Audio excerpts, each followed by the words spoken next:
नमस्कार साथियों, Kalyani IAS academy के डिजिटल प्लेटफॉर्म पर आपका हार्दिक स्वागत है।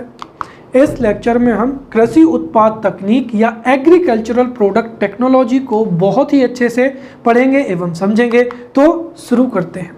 देखिए, वह तकनीक या वह टेक्नोलॉजी जो कृषि उत्पादों के उत्पादन प्रोडक्शन में बढ़ोतरी करे या फिर कृषि उत्पादों के उपभोग को आसान बनाए, या फिर वह तकनीक जो कृषि उत्पादों का मानव जीवन में सर्वोत्तम उपयोग सुनिश्चित करे, उस तकनीक को ही कृषि उत्पाद तकनीक या एग्रीकल्चरल प्रोडक्ट टेक्नोलॉजी कहा जाता है। राइट। वर्तमान समय में कृषि आधुनिक तरीके से की जा रही है, जिसमें आधुनिक टेक्नोलॉजी का प्रयोग किया जा रहा है। कृषि के प्रत्येक चरण में आधुनिक तकनीक का प्रयोग किया जा रहा है और इस आधुनिक तकनीक की बदौलत ही न केवल कृषि के क्षेत्र में कृषि उत्पादों के उत्पादन में बढ़ोतरी हो रही है, बल्कि कृषि उत्पादों का उपभोग भी आसान हो रहा है तथा मानव जीवन में उनका सर्वोत्तम उपयोग भी सुनिश्चित हो रहा है। कृषि उत्पाद के उत्पादन के विभिन्न चरणों में, चाहे बुआई की बात हो या फिर सिंचाई या कटाई या फिर उनकी ग्रेडिंग हो, पैकेजिंग हो, हर जगह या हर अवस्था में आधुनिक तकनीक का इस्तेमाल किया जा रहा है। राइट। इसीलिए कृषि उत्पाद तकनीक को समझना अति अनिवार्य है। साथ ही साथ जो कृषि उत्पाद तकनीक है वह है कृषि मशीनरी, खाद्य एवं उर्वरक, सिंचाई एवं बाजार व्यवस्था पर निर्भर करती है, क्योंकि वर्तमान समय में किसान खेत तैयार करने से लेकर राइट फसलों को काटना, उनकी ग्रेडिंग करना, मार्केट में बेचना, सब अवस्थाओं में तकनीक का ही इस्तेमाल करता है।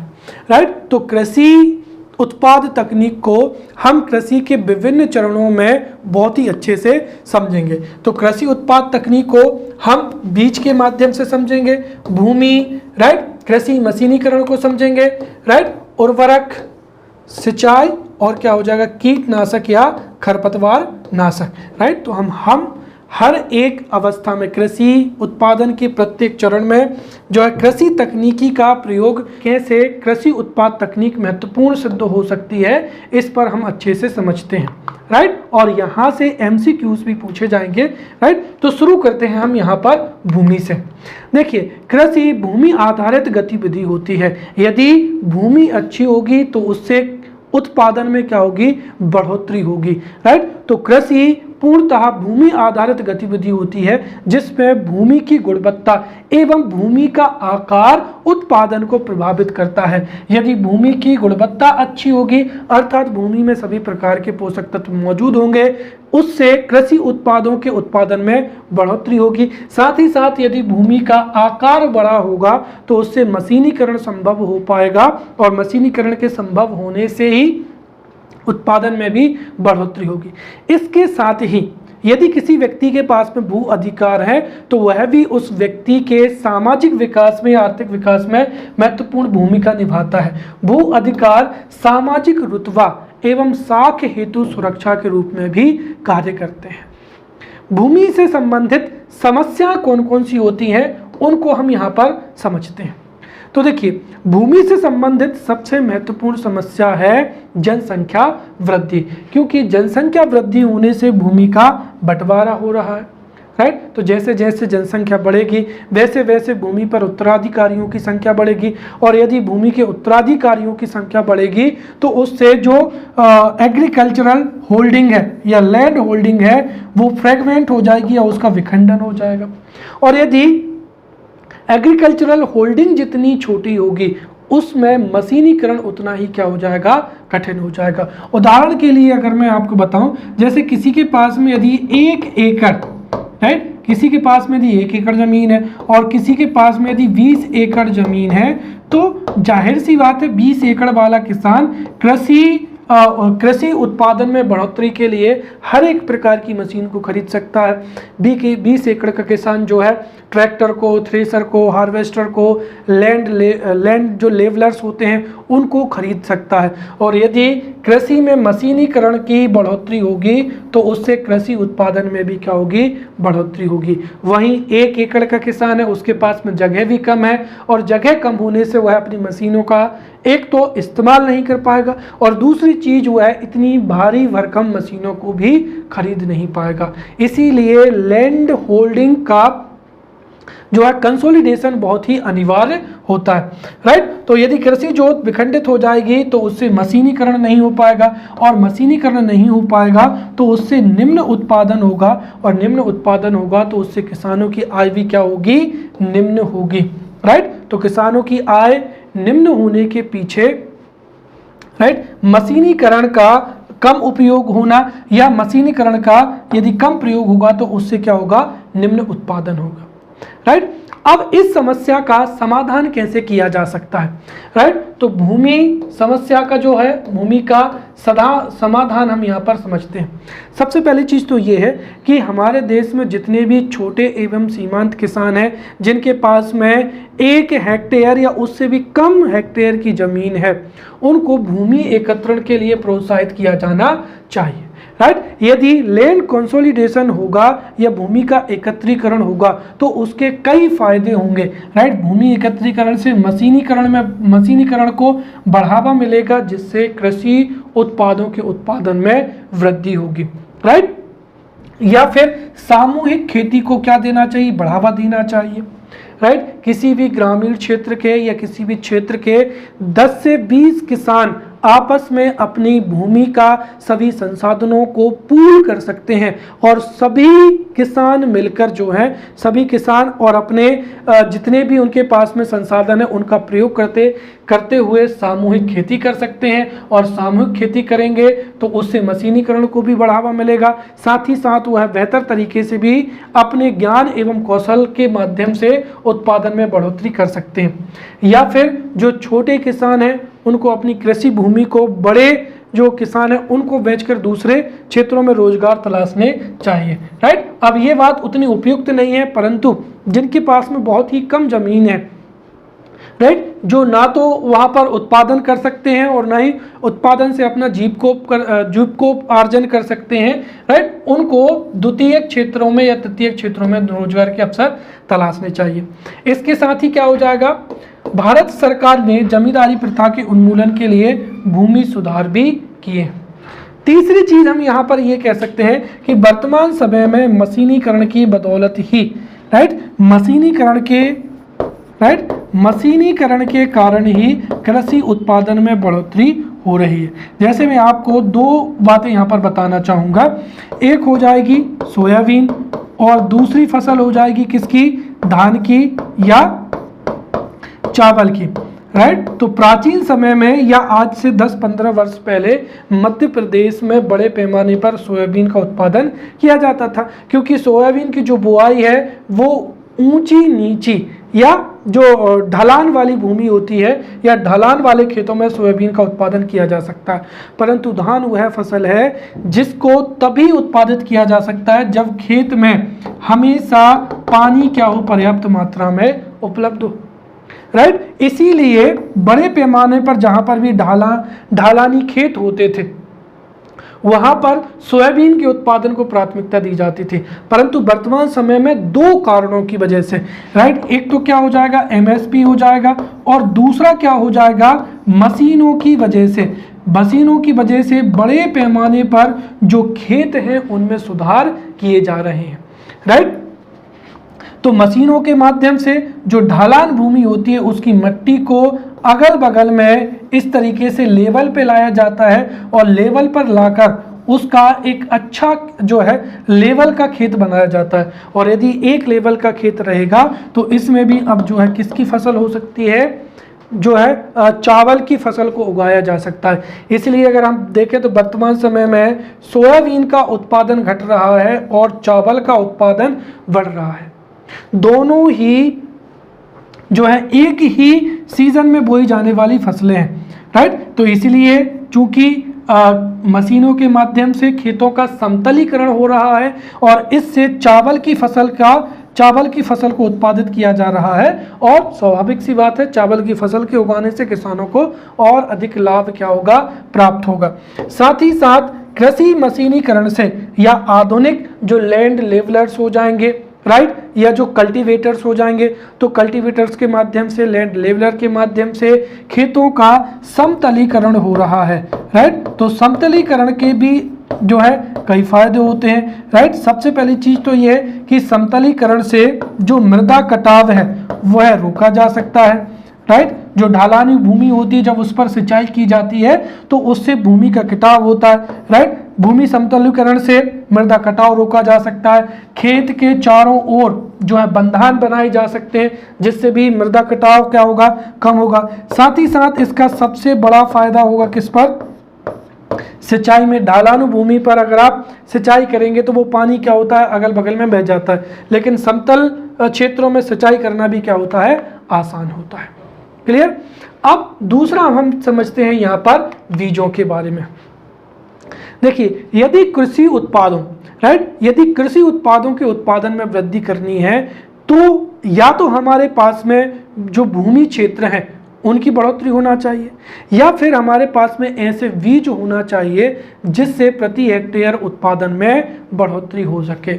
अब चूंकि भारत में या पूरे विश्व में खेती योग्य भूमि तो क्या है, सीमित है, तो यदि उत्पादन में बढ़ोतरी करना है तो हमें उन्नत किस्म के बीजों का प्रयोग करना चाहिए। और यदि उन्नत किस्म के बीजों का प्रयोग होगा तो उससे प्रति हेक्टेयर जो कृषि उत्पादकता है या एग्रीकल्चरल यील्ड है वो बढ़ाई जा सकती है। राइट, तो पर हेक्टेयर एग्रीकल्चरल यील्ड या प्रति हेक्टेयर कृषि उत्पादकता को बढ़ाने के लिए उन्नत किस्म के बीजों का प्रयोग क्या है, अति अनिवार्य हो जाता है। अब उन्नत किस्म के बीजों का उपयोग बढ़ाने के लिए कौन कौन सी बातों को ध्यान में रखना चाहिए, तो यहाँ से जो है एमसीक्यूज बन सकते हैं।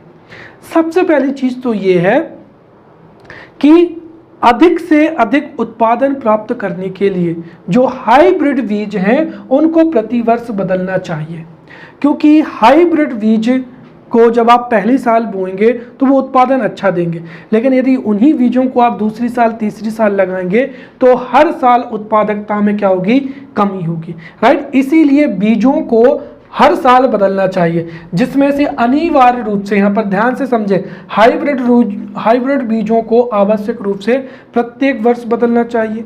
वहीं जो नॉन हाइब्रिड सीड हैं, गैर हाइब्रिड बीज हैं, उनको प्रत्येक 3 वर्षों में, या जो देसी बीज हैं उनको प्रत्येक 3 वर्षों में रिप्लेस किया जाना चाहिए। साथ ही साथ उत्पादकता बढ़ाने के लिए हाई यील्ड वैरायटी सीड का प्रयोग किया जाना चाहिए।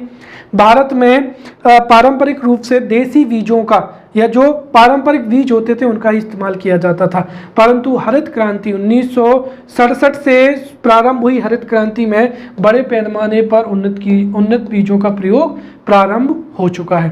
राइट, इसके साथ ही सबसे महत्वपूर्ण जिस पर वर्तमान समय में किसानों के द्वारा उतना ध्यान नहीं दिया जाता है वो है बीज प्रतिस्थापन दर। राइट, भारत में बीज प्रतिस्थापन दर बहुत ही कम है और भारत को बीज प्रतिस्थापन दर बढ़ाना चाहिए, अर्थात भारत के किसानों को हाइब्रिड या गैर हाइब्रिड बीजों को प्रति 2 या 3 सालों में हमेशा परिवर्तित या रिप्लेस करते रहना चाहिए, क्योंकि यदि आप एक ही फसल को बीज के रूप में भी प्रयोग करेंगे तो उससे उत्पादकता की क्या होती है, कम होती है। इसलिए उत्पादकता बढ़ाने के लिए सीड रिप्लेसमेंट रेशियो को बढ़ाना चाहिए। अब आप सोचते होंगे कि जब नए बीजों से अच्छा उत्पादन हो सकता है तो क्यों ना नए बीजों का प्रयोग होना ही चाहिए, तो हमारे देश के किसान ऐसा करते क्यों नहीं, उसके भी कारण है। राइट, सबसे पहला कारण तो क्या हो जाएगा कि जो नए बीज होते हैं वो आर्थिक रूप से महंगे होते हैं। जैसे यदि आप वर्तमान समय में 1 क्विंटल गेहूं को खरीदेंगे तो वो ऑन एवरेज आपको 2000 रुपये में आ जाएगा, लेकिन यदि आप बीज खरीदेंगे तो उसी बीज की जो कीमत है वो 3000, राइट, 3000 से 4000 रुपये के बीच में आपको जो नए बीज हैं या जो हाई यील्ड वैरायटी सीड हैं वो आपको 3000 से 4000 रुपये कुंटल के बीच में प्राप्त होंगे। राइट। और भारतीय किसानों के पास में चूंकि इन्वेस्टमेंट करने के लिए पहले से ही साख कम होती है, इसलिए वो नए बीज नहीं खरीद पाते हैं। तो नए बीज जो है आर्थिक रूप से महंगे हो जाते हैं। इस वजह से अधिकांश किसान नए बीजों को या उन्नत बीजों को खरीद पाने में असमर्थ होते हैं। साथ ही साथ जो उन्नत बीज होते हैं वह सभी कृषकों के लिए भी उपलब्ध नहीं हो पाते हैं। कारण क्या है कि सभी किसानों के पास में भी उतनी आर्थिक व्यवस्था नहीं होती है, जिसकी वजह से वो बीज नहीं खरीदते हैं। अब हम यहाँ पर बीजों के प्रकारों को समझेंगे, राइट।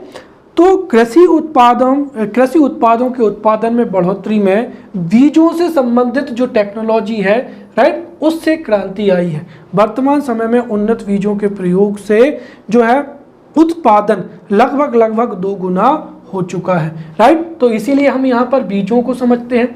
अब जो बीज होते हैं, बीजों को मुख्य रूप से 2 भागों में वर्गीकृत किया जा सकता है। तो शुद्धता के आधार पर बीजों को समझ सकते हैं और तकनीक के आधार पर बीज। तो तकनीक के आधार पर हाई यील्ड वैरायटी सीड्स होते हैं और शुद्धता के आधार पर ये 4 प्रकार के बीज होते हैं। तो शुद्धता के आधार पर प्रजनक बीज होते हैं, फाउंडेशन बीज, ये जिनको आधार बीज भी कहा जाता है, प्रमाणिक बीज हो जाएगा और पंजीकृत बीज हो जाएगा।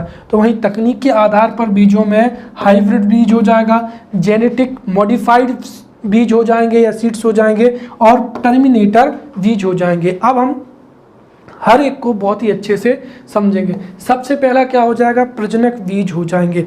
देखिए ऐसे बीज जो प्रजनक की सीधी देखरेख में तैयार किए जाते हैं, राइट। तो ऐसे बीज जो प्रजनक की सीधी देखरेख में तैयार किए जाते हैं उनको ही प्रजनक बीज कहा जाता है। और प्रजनक बीज आनुवांशिक रूप से 100% क्या होते हैं, शुद्ध होते हैं।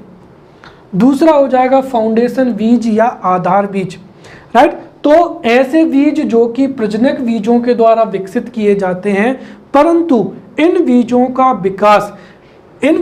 विकास प्रमाणीकरण संस्थाएं जैसे राष्ट्रीय बीज निगम, कृषि विश्वविद्यालय, state farm corporation, right, state farm corporation of India द्वारा किया जाता है। तो फाउंडेशन बीजों का जो विकास है वो प्रजनक बीजों से होता है और प्रमाणीकरण संस्थाओं के प्रमाणीकृत जो संस्थाएं होती हैं उनके द्वारा फाउंडेशन बीज विकसित किए जाते हैं। तीसरा हो जाएगा पंजीकृत बीज। पंजीकृत बीज का विकास भी आधार बीज से ही किया जाता है और इन बीजों का विकास प्रमाणीकृत संस्था की देखरेख में ही होता है। तो प्रमाणीकृत जो संस्था है उसकी देखरेख में पंजीकृत बीजों का जो है विकास किया जाता है। चौथा हो जाएगा प्रमाणिक बीज। इनका विकास भी आधार बीज या पंजीकृत बीज से किया जाता है। आप समझते हैं महत्वपूर्ण बीज, इसमें क्या हो जाएगा, हाइब्रिड बीज हो जाएगा या जिनको संकर बीज भी कहा जाता है। देखिए ऐसे बीज जो दो फसलों के संकर द्वारा या क्रॉस ब्रीडिंग के द्वारा विकसित किए जाते हैं। तो ऐसे बीज जो 2 या 2 से अधिक फसलों के क्रॉस ब्रीडिंग के द्वारा विकसित किए जाते हैं उनको ही हाइब्रिड बीज कहा जाता है। अगला हो जाएगा टर्मिनेटर बीज। तो देखिए टर्मिनेटर बीज को जैव प्रौद्योगिकी की सहायता से विकसित किया जाता है। तो टर्मिनेटर बीज जैव प्रौद्योगिकी या बायोटेक्नोलॉजी के माध्यम से इनको विकसित किया जाता है और टर्मिनेटर बीज ऐसे बीज होते हैं जिनमें अन्य महत्वपूर्ण लक्षण जो है प्रविष्ट कराए जाते हैं ताकि उत्पादन में बढ़ोतरी हो सके या फिर जो प्रतिकूल अवस्थाएं होती हैं जैसे अधिक गर्मी हो जाएगी, अधिक वर्षा हो जाएगी, कम नमी हो जाएगी, उनमें भी उत्पादन हो सके। तो टर्मिनेटर बीज जैव प्रौद्योगिकी द्वारा विकसित ऐसे बीज होते हैं जिनमें विशिष्ट लक्षण प्रविष्ट कराए जाते हैं ताकि वह प्रतिकूल जलवायु अवस्थाओं को भी झेल सके एवं अधिक से अधिक उत्पादन हो सके। राइट। टर्मिनेटर बीजों की एक महत्वपूर्ण बात है और वो ये है कि ये बीज अपने ही भ्रूण का विकास क्या करते हैं, अवरुद्ध करते हैं। राइट। तो ये सबसे महत्वपूर्ण बात है। ऐसे बीज जो अपने ही भ्रूण का विकास अवरुद्ध करते हैं उनको ही क्या कहा जाता है, टर्मिनेटर बीज कहा जाता है। अब ऐसा क्यों है, देखिए अधिक उत्पादन के लिए बड़ी बड़ी जो बायोफार्मा कंपनी होती हैं वो रिसर्च करती हैं और जैव प्रौद्योगिकी के माध्यम से लाखों करोड़ों अरबों रुपए खर्च करके ये कंपनियां नए नए बीजों को क्या करती हैं, विकसित करती हैं। और यदि वह बीज किसान एक बार खरीद लेंगे और उसका ही बीज के रूप में प्रयोग करेंगे तो उन कंपनियों को मुनाफा नहीं होगा। इसलिए मुनाफा करने के लिए वह ऐसी व्यवस्था करते हैं कि उस बीज का भ्रूण जो है भ्रूण का विकास क्या होता है, अवरुद्ध हो जाता है। इसलिए टर्मिनेटर बीज का जब आप इस्तेमाल करेंगे तो उससे पैदावार बहुत ज़्यादा होगी, परंतु उसी पैदावार से यदि आप फिर से बीज के रूप में इस्तेमाल करेंगे तो फिर वो उत्पादन नहीं करेंगे। इससे किसानों को बार बार बड़ी बड़ी कंपनियों से उनको खरीदना पड़ेगा, राइट। तो चूंकि इनको एक ही बार इस्तेमाल में लाया जाता है इसलिए इनको बार बार या प्रतिवर्ष खरीदना पड़ता है और इनको एक बार ही उपयोग में लिया जाता है। अगला हो जाएगा जीएम क्रॉप्स या जेनेटिकली मॉडिफाइड बीज। तो देखिए, जेनेटिकली मॉडिफाइड बीज भी ऐसे बीज होते हैं जिनको जेनेटिक इंजीनियरिंग के माध्यम से जीन में परिवर्तन करके प्रयोगशाला में कृत्रिम रूप से तैयार किया जाता है। आप समझते हैं कि इनकी आवश्यकता क्यों होती है। देखिए, भारत एक बहुत बड़ा देश है जिसमें कई जगह पर तापमान अधिक होता है तो कहीं पर तापमान कम होता है, तो कहीं पर वर्षा कम होती है, तो कहीं पर बहुत ज़्यादा होती है, और कई जगह पर कीटों का या जीव जंतुओं का अतिक्रमण भी बहुत ज़्यादा होता है जिससे फसलें बर्बाद हो जाती हैं और नुकसान होता है। इसीलिए जीएम क्रॉप्स को प्रयोगशाला में जेनेटिक इंजीनियरिंग के माध्यम से कृत्रिम रूप से तैयार किया जाता है और इनमें विशेष रासायनिक पदार्थ डाला जाता है। इनकी खास बात ये होती है कि जीएम क्रॉप्स जो है कीट एवं बीमारियों के द्वारा जो नुकसान होता है उससे काफ़ी बचाव हो जाता है। तो जीएम क्रॉप्स कीटों एवं बीमारियों से अपने आप की बचाव कर सकती हैं, अर्थात कीटों एवं बीमारियों से अप्रभावित होती हैं। इस वजह से उत्पादन में कमी नहीं आती है। साथ ही साथ जीएम क्रॉप्स जो प्रतिकूल जलवायु दशाएं होती हैं या वातावरण का जो प्रतिकूल दबाव होता है उसको भी सहन कर लेती हैं, इसीलिए उत्पादन में कमी नहीं आती है बल्कि उत्पादन बढ़ने लगता है।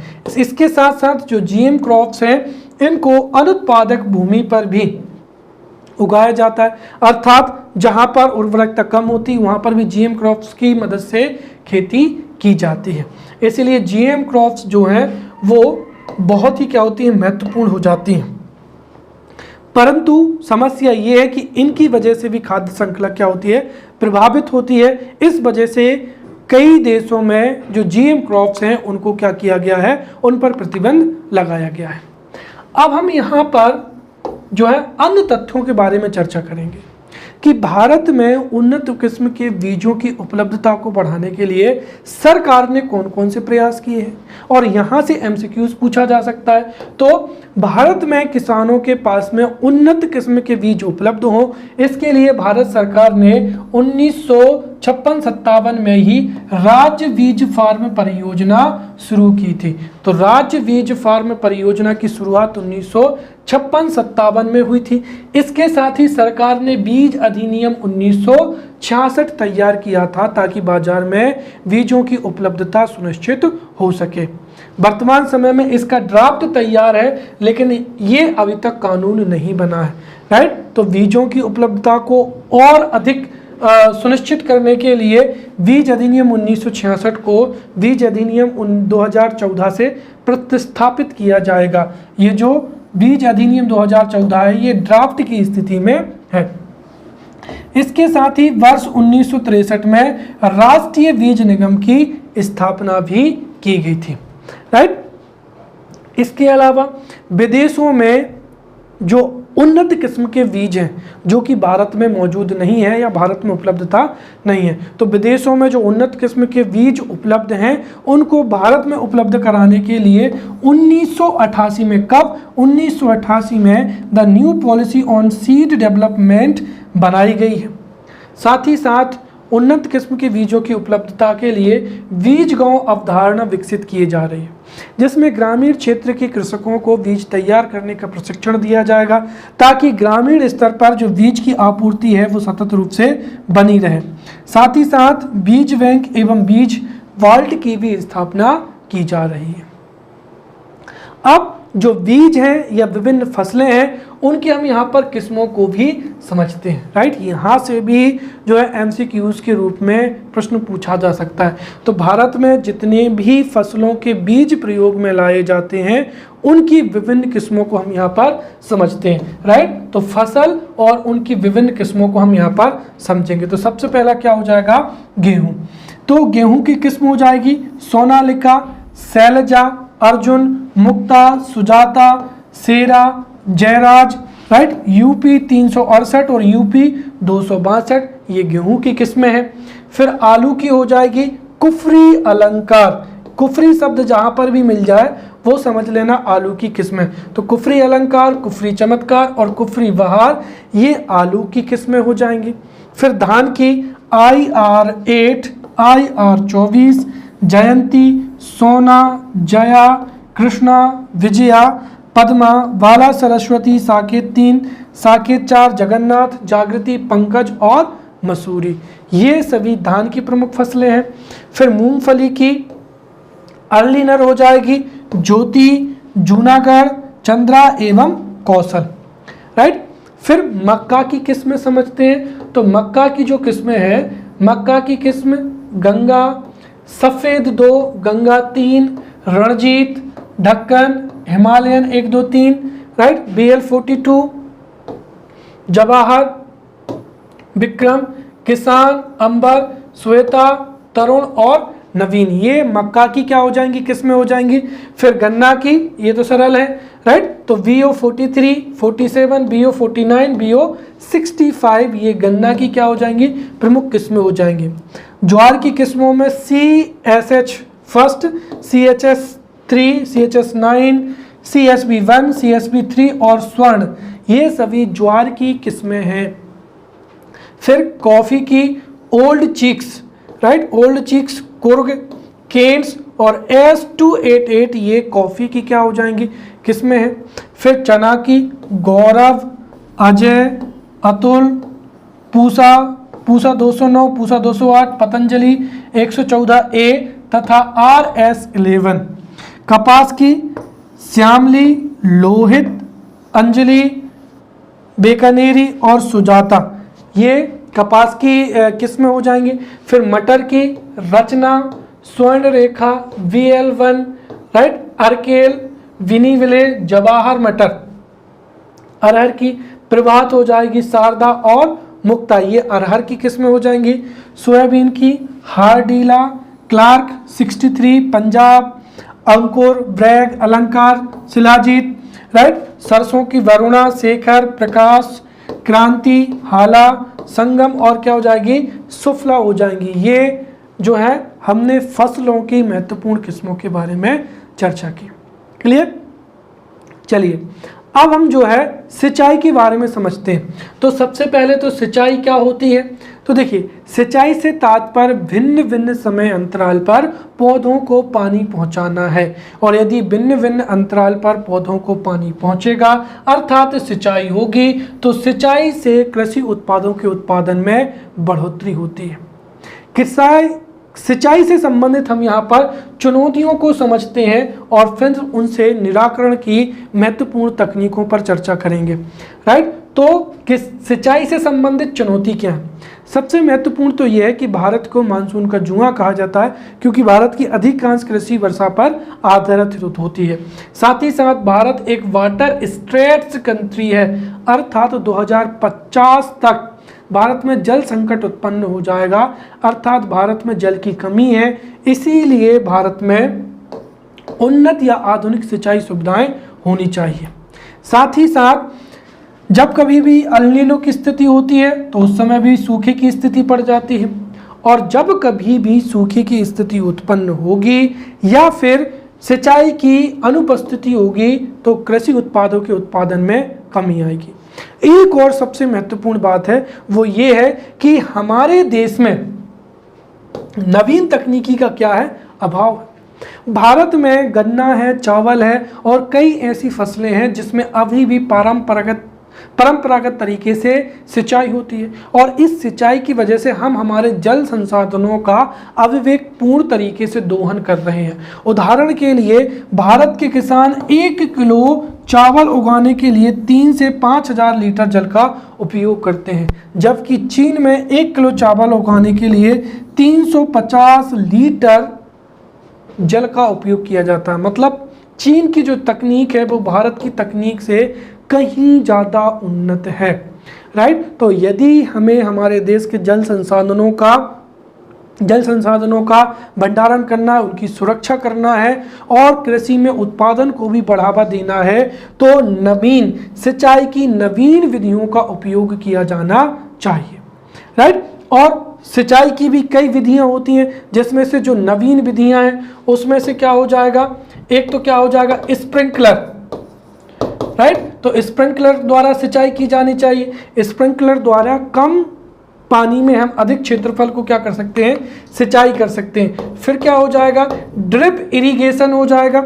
ड्रिप इरिगेशन के माध्यम से भी हम कम से कम पानी में अधिक से अधिक जो है छिड़काव कर सकते हैं। और माइक्रो जो इरिगेशन पद्धतियां हैं, अर्थात किसी भी फसल विशेष के लिए कम से कम पानी में अधिक से अधिक जो आधुनिक तकनीकें हैं, इनका प्रयोग किया जाना चाहिए। क्लियर। अब समस्या क्या है वो समझते हैं। देखो, भारत में ये तकनीकें मौजूद हैं, लेकिन ये तकनीकें महंगी हैं। जैसे ड्रिप इरिगेशन है या माइक्रो इरिगेशन है, अगर ये किसी खेत में विकसित की जाती है, परंतु वहाँ पर कोई जानवर आ जाते हैं या फिर वहाँ पर उनके लिए अलग से इक्विपमेंट्स की ज़रूरत होती है, तो इनकी कॉस्टिंग ज़्यादा आती है। इसीलिए जो साधारण किसान है वो इन सिंचाई या माइक्रो इरिगेशन मेथड्स का उपयोग नहीं कर पाते। फिर भी भारत में कृषि उत्पाद के उत्पादन में वृद्धि के लिए सरकार ने कुछ सामान्य प्रयास किए हैं, जिन पर चर्चा करते हैं। सबसे पहला तो क्या हो जाएगा कि हमारे देश में मई 2019 में जल शक्ति मंत्रालय का गठन किया गया है। तो जल शक्ति मंत्रालय का गठन किया गया है, और जल शक्ति मंत्रालय को 2 मंत्रालयों, राइट, जल संसाधन, नदी विकास और गंगा संरक्षण, और पेयजल एवं स्वच्छता मंत्रालय। तो पेयजल एवं स्वच्छता मंत्रालय, जल संसाधन, नदी विकास और गंगा संरक्षण मंत्रालय, इन दोनों जो विभाग हैं, राइट, ये दोनों पहले मंत्रालय थे, अब इनको मिलाकर जल शक्ति मंत्रालय बनाया गया है। और जल शक्ति मंत्रालय के अधीन अब 2 विभाग होंगे, जल संसाधन, नदी विकास और गंगा संरक्षण, और पेयजल एवं स्वच्छता मंत्रालय। इसके साथ ही सरकार ने प्रधानमंत्री कृषि सिंचाई योजना 2015 भी लागू की है, जिसका उद्देश्य कृषि सिंचाई में विस्तार करना, जल दुरुपयोग में कमी लाना, ताकि आवश्यकता से अधिक सिंचाई ना हो। साथ ही साथ 4 सूत्री रणनीति पर कार्य करना, जिसमें से क्या हो जाएगा, त्वरित रूप से सिंचाई का लाभ देना, जल स्त्राव का विकास करना, हर खेत को पानी, और पर ड्रॉप पर मोर क्रॉप, अर्थात इस योजना के माध्यम से सरकार माइक्रो इरिगेशन को बढ़ावा दे रही है, अर्थात स्प्रिंकलर, ड्रिप के माध्यम से सिंचाई करना। इसके अतिरिक्त भी भारत में जल जीवन मिशन अगस्त 2019 में लागू किया जा चुका है। अटल भूजल योजना दिसंबर 2019 में लागू हो चुकी है। जल शक्ति अभियान जुलाई 2019 में, नमामि गंगे योजना 2015, और माइक्रो इरिगेशन के लिए सरकार जो है प्रोत्साहित कर रही है। अब हम आगे समझते हैं, उर्वरक हो जाएगा या फर्टिलाइजर्स हो जाएगा। तो देखिए, फसलों में अधिक उत्पादन के लिए जरूरी है कि मिट्टी में सभी प्रकार के आवश्यक पोषक तत्व मौजूद हों, परंतु जब मिट्टी में सभी आवश्यक पोषक तत्व जैसे नाइट्रोजन, फास्फोरस या अन्य पोषक तत्व मौजूद नहीं होते हैं, तो ऊपर से उर्वरक के रूप में उन पोषक तत्वों की आपूर्ति की जाती है। तो उर्वरक ऐसे पदार्थ होते हैं जो कि मिट्टी के पोषक पदार्थों में बढ़ोतरी करते हैं, जिससे उत्पादन में बढ़ोतरी होती है, राइट। और परंपरागत कृषि में और वर्तमान कृषि में उर्वरकों का भी अत्यधिक योगदान है, क्योंकि उर्वरकों के प्रयोग से ही दिनों दिन जो है उत्पादन में बढ़ोतरी हो रही। उर्वरकों को दो भागों में बांट सकते हैं, एक हो जाएगा जैविक उर्वरक, दूसरा हो जाएगा रासायनिक उर्वरक। जैविक उर्वरक क्या होता है वो समझते हैं। तो जैविक उर्वरक ऐसे उर्वरक होते हैं जो कि प्राकृतिक होते हैं, राइट, अर्थात इसमें प्राकृतिक पौधों का या प्राकृतिक अवयवों का प्रयोग किया जाता है, और चूंकि ये प्राकृतिक होते हैं इसलिए आसानी से डिग्रेड भी हो जाते हैं, अर्थात ये पर्यावरण हितैषी होते हैं। जैसे क्या हो जाएगा, कंपोस्ट हो जाएगा, बर्मी कंपोस्ट हो जाएगा, हरित उर्वरक, ये सभी जैविक उर्वरक होते हैं। इनके प्रयोग से पर्यावरण को कोई नुकसान नहीं होता है। दूसरे हो जाएंगे रासायनिक उर्वरक। ऐसे उर्वरक जो कृत्रिम रूप से प्रयोगशाला में तैयार किए जाते हैं उनको रासायनिक उर्वरक कहते हैं। इसमें कई प्रकार के केमिकल्स का प्रयोग किया जाता है जिस वजह से हमारी खाद्य श्रृंखला प्रदूषित हो रही है, इसीलिए इनको पर्यावरण हितैषी नहीं माना जाता है। जैसे नाइट्रोजन आधारित उर्वरक हो जाएंगे जैसे यूरिया, इसके अलावा फास्फोरस पोटेशियम आधारित उर्वरक हो जाएंगे, राइट। अब हमारे देश में अत्यधिक उर्वरकों के प्रयोग से, राइट, समस्या क्या जा रही है कि अत्यधिक उर्वरकों के अत्यधिक प्रयोग से मृदा प्रदूषित हो रही है, भूमिगत जल प्रदूषण हो रहा है, मिट्टी की उर्वरकता दिन व दिन कम होती जा रही है। इसका कारण क्या है, अविवेकपूर्ण तरीके से या जरूरत से अधिक उर्वरकों का प्रयोग करना।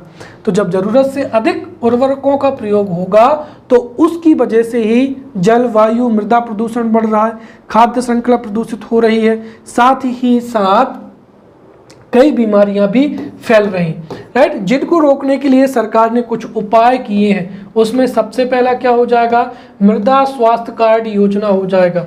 तो मृदा स्वास्थ्य कार्ड योजना 2015 में लागू की गई है, जिसके दो महत्वपूर्ण उद्देश्य हैं। सबसे पहला उद्देश्य तो ये है कि अनावश्यक रूप से उर्वरकों में कमी लाए, और ऐसा तभी संभव होगा जब किसानों को पता हो कि उनको खेतों में कौन सा उर्वरक डालने हैं और कौन से उर्वरक नहीं डालने हैं। इसके लिए ही मृदा स्वास्थ्य कार्ड योजना 2015 में लागू की गई है। यह कृषि मंत्रालय द्वारा लागू है, जिसमें 12 पैरामीटर पर ध्यान दिया जाता है और प्रत्येक 3 वर्ष के लिए एक सॉइल हेल्थ कार्ड बनाया जाता है, जिसमें मृदा में कौन से पोषक तत्व मौजूद हैं और किसकी कमी है। उस आधार पर ही किसानों को उर्वरक इस्तेमाल करने की सलाह दी जाती है। दूसरा, सरकार नाइट्रोजन युक्त उर्वरकों पर सब्सिडी भी दे रही है, और नाइट्रोजन युक्त जो उर्वरक हैं उन पर सब्सिडी की वजह से यूरिया का कृषि के अलावा भी अन्य क्षेत्रों में दुरुपयोग बढ़ता चला जा रहा है। भारत का यूरिया बांग्लादेश में, नेपाल में स्मगल किया जाता है।